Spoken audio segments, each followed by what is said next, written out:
போகுதோ அப்ப நாமும் போட்டுட வேண்டியதுதான் டான்ஸ.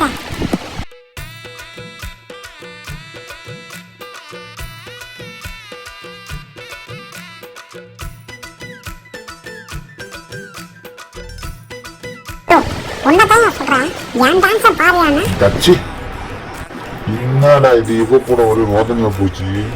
சொல்லி இதே இருக்கு பூமா ஒரு கிளாஸ் போட்டுன்னு உனக்கு அந்த டான்ஸ் கேக்குதா? உனக்கு ஏன் டான்ஸ் வேணாம்?